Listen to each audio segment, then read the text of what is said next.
A hastily arranged news conference in the basement of the UN building.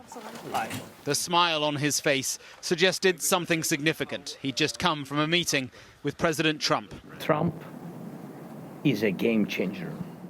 Just minutes earlier, in a lengthy post which represented a startling shift from Trump, he wrote, "I think Ukraine, with the support of the European Union, is in a position to fight and win all of Ukraine back in its original form. With time, patience and the financial support of Europe, and in particular NATO, the original borders from where this war started is very much an option. Why not?" Mr. President, just tell us how significant is this post by the President? How significant is Madame it? Annalena Baerbock is waiting. It's a big shift by President Trump. This post of Trump, it's a big shift. It's a big shift. It's very positive. Zelenskyy would not be drawn on why Trump had shifted position, except to say that the president now understood the situation on the battlefield. The hints of a shift came earlier in a public moment from a meeting that was otherwise private. Do you think that NATO countries should shoot down Russian aircraft if they enter their airspace? Yes, I do. Earlier, his address to the United Nations General Assembly was a full-throttle assault on the institution. What is the purpose of the United Nations? The UN has such tremendous potential. I've always said it.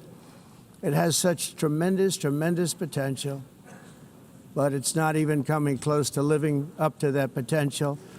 The speech was a familiar weave, but with no real newsmaking thread.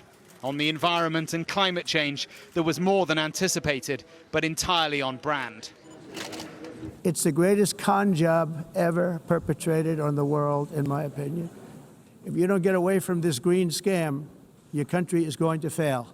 And I'm really good at predicting things, you know? His language will resonate with an aligned proportion of conservatives globally. Language that reflects his view that this chamber, this body, has become a useless liberal institution.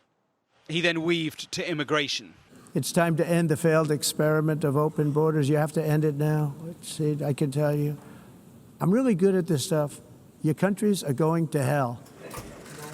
There was much less on the big geopolitical challenges. On Gaza, he had no solution, despite being the only one with the power to grip the challenge. But nor did he back Israeli annexation of the West Bank, as some had feared. Instead of giving in to Hamas's ransom demands, those who want peace should be united with one message: release the hostages now. Just release the hostages now. On Ukraine, contrition that it's been much harder than he thought. And here his focus was, with some logic, on Europe. Stop buying Russian oil, he said. They're funding the war against themselves. Foreign Minister Mark Stone from Sky News. Will you stop buying Russian energy? Yeah. Thank you very much. Can we just establish whether Germany will stop buying Russian energy? We're not giving into this now. The President was very clear that it's not a good idea. Thank you.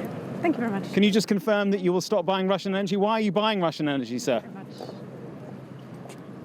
It is a fractured world, no question, and from this global body, no unity, but a curious shift from this unpredictable president. Mark Stone, Sky News in New York.